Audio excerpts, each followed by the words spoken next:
బాబాయ్ వాళ్ళు చచ్చిపోయి అనుకుని పోయినట మొత్తం ఇస్తాను చచ్చిన నిలిపోయినాకు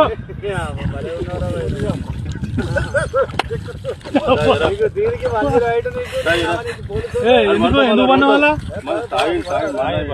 కాయ పండు ఎందుకు అనుకున్న వాళ్ళ ఈ చల్లదనానికి ఎండకు చేయలేక